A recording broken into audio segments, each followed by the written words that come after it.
Hello everyone, good morning, नमस्कार। मैं आज आप लोगों के लिए एक्सरसाइज के नेक्स्ट पार्ट को लेकर के आया हूँ। डियर स्टूडेंट्स, आज मैं आपका वही रेशनल नंबर जो परिमेय संख्या का चैप्टर 1.1 है, क्वेश्चन नंबर 5 से आज मैं स्टार्ट करूँगा। डियर स्टूडेंट्स, आज मैं आप लोगों के लिए मैं 5 सवाल को लेकर के आज आया हूँ, जो कि ओनली एक्सरसाइज जो आपके एनसीईआरटी बुक में मिल जाएंगे। तो आप इसे खोल करके रखिए। उसके बाद पांचों क्वेश्चन को हम सॉल्व आज कर लेंगे। डियर स्टूडेंट्स, आज सॉल्व करने से पहले मैं आप लोगों को एक रिवाइज कर दूं कि हमने पिछले क्लास में हमने क्या पढ़ा था, जिससे कि आपका कंटिन्यूटी बना रहे। डियर स्टूडेंट्स, मैं अशोक झा, आपका आईएल फाउंडेशन चैनल में आपका स्वागत है आप लोगों का। आप आइए फिर से हम नेक्स्ट पार्ट को स्टार्ट करें। तो चलें। तो नेक्स्ट पार्ट में हमने आज इंट्रोडक्शन का रिवीजन से हम स्टार्ट कर लेते हैं क्या? ठीक है। तो हमने प्रॉपर्टी ऑफ रेशनल नंबर पढ़ा था, आपको याद होगा। नंबर 1 में हमने क्या पढ़ा था? Closure property. उसके बाद नंबर 2 में हमने पढ़ा था 3 प्रॉपर्टी के बारे में, distributive, associative and closure property. उसके बाद हमने 2 एडिशनल लिया था, एक एडिटिव इन्वर्स जिसको कि एआई बोलते हैं, दूसरा एमआई लिए थे जिसको कि मल्टीप्लिकेटिव इन्वर्स बोलते हैं। तो एक गुना का विलोम हो जाएगा, एक जोड़ का विलोम हो जाएगा, सिंपल सी बात है ये। तो आप लोगों को यही ध्यान में रखना है, 5 बातें ध्यान में रखनी है। उसी इंट्रोडक्शन के बिहाफ पे हम आगे का नेक्स्ट सवाल करने जा रहे हैं। तो चलिए, इस आप लोगों को स्क्रीन पर आपका क्वेश्चन दिख रहा है कि आपके जो हमने क्वेश्चन नंबर 5 में करने जा रहे हैं वो स्क्रीन पर आपका ये लिखा हुआ आ रहा है, name the property under multiplication used in each of the following. Number 1 में क्या है कि -4/5 मल्टीप्लाई 1। तो ये आपका जो आया है 1 इंटू -4/5। तो ये आपका सिंपल है कि रेशनल नंबर से स्टार्ट होता है, रेशनल नंबर पर लास्ट हो रहा है, तो कहीं से कोई दिक्कत नहीं है, क्लोजर प्रॉपर्टी होगा। आपको मैंने पहले भी बताया कि क्लोजर प्रॉपर्टी रेशनल नंबर से स्टार्ट होगा। -4/5 क्या है? रेशनल नंबर है। उसके बाद 1 -4/5 रेशनल नंबर, ठीक रिवर्स आ गया। तो ये हम इसको कम्यूटेटिव प्रॉपर्टी में रख लेंगे, कम्यूटेटिव प्रॉपर्टी में इसको इजीली हम मान लेंगे। अब नंबर सेकंड में देखिए, -13/17 multiply -2/7 equal to -2/7 multiply -13/17। Dear students, ये ठीक रिवर्स में आ रहा है, वही सेम सवाल है, वही कम्यूटेटिव प्रॉपर्टी में आ जाएगा। कम्यूटेटिव प्रॉपर्टी मीन्स यही होता है कि आपने ए मल्टीप्लाई बी को किया और राइट साइड में बी इंटू ए आ गया। तो ये आपका क्लियर है, नो डाउट्स? कहीं से कोई डाउट नहीं है ना? ठीक है। अब चलें नेक्स्ट में, -19/29 मल्टीप्लाई 29/-19 इक्वल टू 1। ये आपका जो आ रहा है 19/29 माइनस में है, और फिर सेकेंड मल्टीप्लाई में क्या है कि 29/-19 है, इक्वल टू 1 है। ये मल्टीप्लिकेटिव इन्वर्स का ही तो है, मल्टीप्लिकेटिव इन्वर्स आ रहा है। इसको हम यदि राइट साइड में लाएंगे तो ये ठीक इसका जो हमने लेफ्ट साइड है ठीक इसका रिवर्स आ जाएगा, उल्टा हो जाएगा। तो ये आपका एमआई में आ जाएगा, मल्टीप्लिकेटिव इन्वर्स में। तो आपका 5 क्लियर हो गया, ठीक है। नंबर 6 में चलते हैं कि multiply 6/13 by the reciprocal of -7/16। इसको ध्यान से देखना है आपको। ये कह रहा है सवाल में कि आपको -7/16 के रिवर्स से मल्टीप्लाई करना है, रेसिप्रोकल ठीक इसके उल्टा संख्या जो होगा। तो 16/-7 हो जाएगा। इसमें करना क्या है, -16/7, इसको मैं बोर्ड पे दिखा रहा हूँ, ये 6/13 दिख रहा है। 6/13 को 16/-7 से इसको मल्टीप्लाई करना है। तो 16 को 6 से मल्टीप्लाई करेंगे तो 16 6 जा 96 और ये 13 से बन जा 91, तो ये आ जाएगा -91। ये हमारा आ गया। तो डियर स्टूडेंट्स, अब इसी को मल्टीप्लाई करना था, यही हमारा आंसर हो गया। बहुत सिंपल है। आपके 8th क्लास के बच्चों के लिए ये काफ़ी, जो इंट्रोडक्शन का जो पार्ट था वो बहुत अहम रोल अदा कर रहा है आपको एक्सरसाइज बनाने में। तो आप इसको आगे एक्सरसाइज के इंट्रोडक्शन को बार बार जितना हो सके आप जितना रिवीजन करेंगे, रिवीजन करने के बाद ही इसको पढ़ें। सवाल number, question number 7, tell what property, question number 7, tell what property allowed you to compute 1/3 multiply 6 multiply 4/3 equal to 1/3 multiply 6 into 4/3। अब यहाँ पर किस प्रॉपर्टी का इस्तेमाल किया गया है ये आपको बताने हैं। ये जो आपको स्क्रीन पर दिख रहा है ये सवाल में किस प्रॉपर्टी का, तो हमने क्या पढ़ा था, a multiply B into C, A B into C equal to A multiply B, और सी को बाहर कर दिया। तो हमने क्या पढ़ा था इसके लिए, ये आपको इंट्रोडक्शन में मिल जाएगा। ये आप थोड़ा ध्यान करके कंसंट्रेट होकर के इसको सॉल्व कीजिए। ये सिंपल है, जिसमें आपका प्रॉपर्टी में A B into C equal to A B into C बाहर आया होगा, वही आपका ये फार्मूला लागू हो जाएगा यहाँ पर। तब तक आप लोग सोचिए। अब नेक्स्ट सवाल में क्या है कि अब इसको मिटा देते हैं, जिस सवाल का काम हो गया उसको हम हटा देते हैं।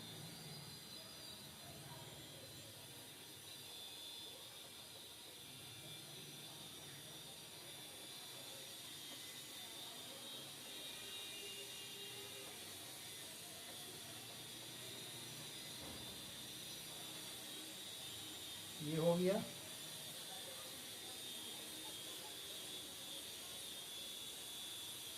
नेक्स्ट सवाल पर आते हैं।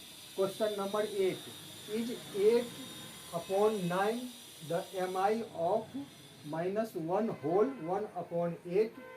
अब ये कह रहा है कि -1 होल 1/8 का ये इन्वर्स है, मल्टीप्लिकेटिव इन्वर्स है, गुणात्मक विलोम है।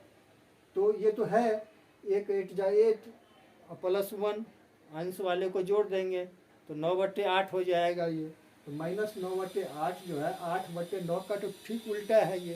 तो ये रिवर्स तो है वाई। और सेकंड क्वेश्चन हमारा है कि वाई नॉट, क्यों नहीं है, तो इसीलिए नहीं है कि नीचे में नेगेटिव साइन रखा हुआ है। तो एक पॉजिटिव है यहाँ पर और एक नेगेटिव साइन है, तो इसीलिए नेगेटिव साइन इसका रिवर्स में नहीं होगा। ये वाई नॉट का आंसर है। और वाई क्यों होगा, क्योंकि ये नंबर में, नंबर के बिहाफ पे, नंबर के बेस पे हम इसको 9/8 लिख सकते हैं, जो कि 8/9 का ठीक उल्टा है। कुछ कहीं से कोई कंफ्यूजन नहीं होना चाहिए।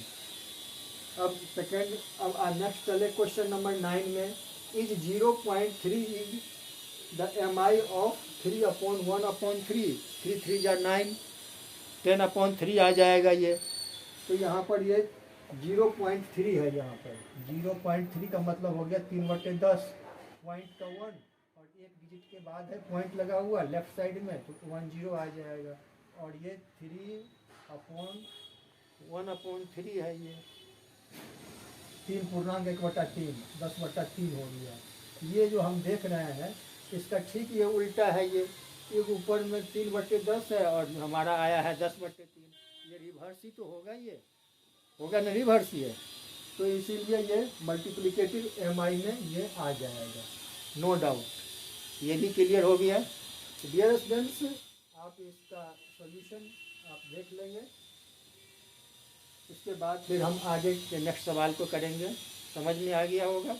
नहीं तो आप इसका सॉल्यूशन, कुछ इसमें ऐसा कुछ है नहीं, आप इजीली इसको सॉल्यूशन दे सकते हैं, समझ सकते हैं। स्क्रीनशॉट लेना है तो ले सकते हैं।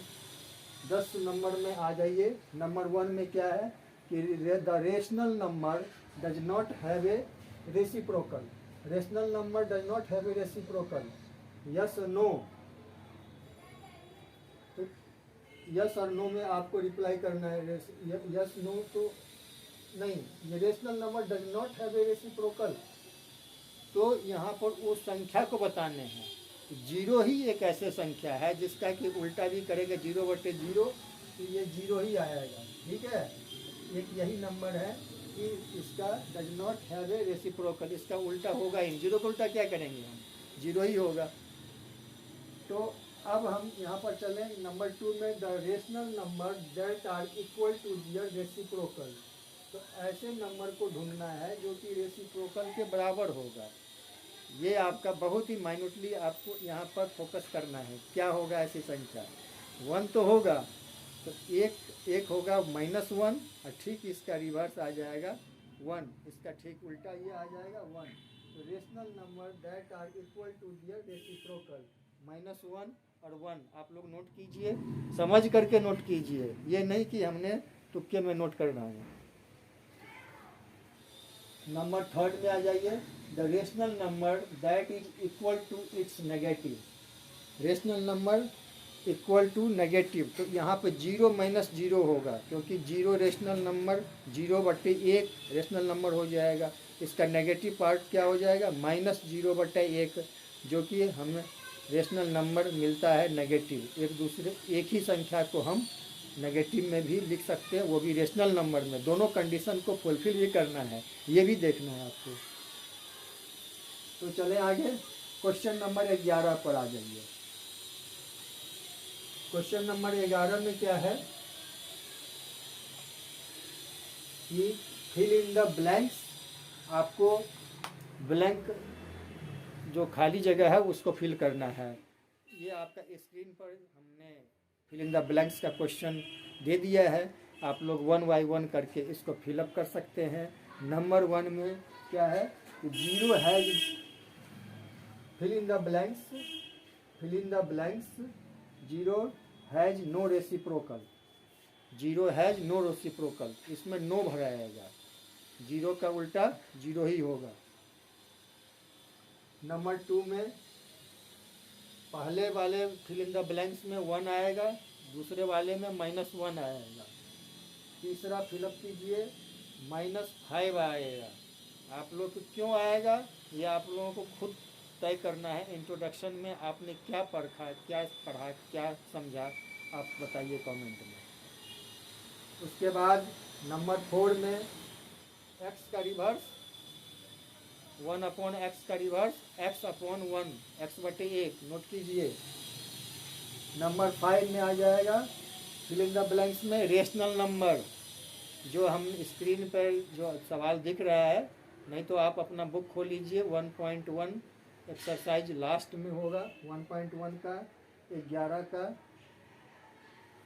11 नंबर क्वेश्चन में सबसे लास्ट में हम आ रहे हैं। Number 6 fill in the blanks में पॉजिटिव आ जाएगा। तो आप लोग सीख चुके होंगे, हमारा ये एक्सरसाइज अब यहाँ पर कंप्लीट हो चुका है। डियर स्टूडेंट्स, यही 5 सवालों को करना था। हमने आपको ज़्यादा समय नहीं लेते हुए इसको केवल सॉर्ट आउट किया है, आंसर बताया है हमने आपको।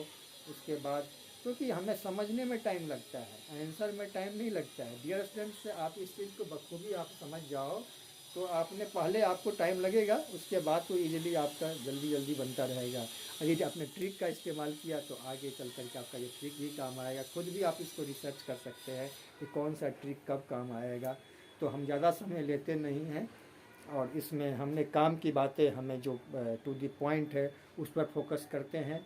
और आइए अब हम देखते हैं कि कुछ प्रॉपर्टी जो हमने आपको बताया था, commutative property, associative property and distributive property.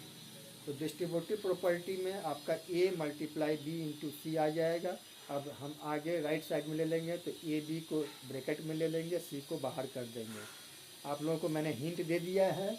और उसके बाद क्वेश्चन नंबर 7 सॉल्व करके कमेंट में बताइए। Thank you. ठीक है, आज के लिए हम इस क्लास को यहीं पर विराम देते हैं। फिर नेक्स्ट एक्सरसाइज लेकर के हम आएंगे। उसमें भी हम इंट्रोडक्शन का कुछ पार्ट हो सकता है कि हम पहले आपको बताएं, उसके बाद एक्सरसाइज को स्टार्ट करें।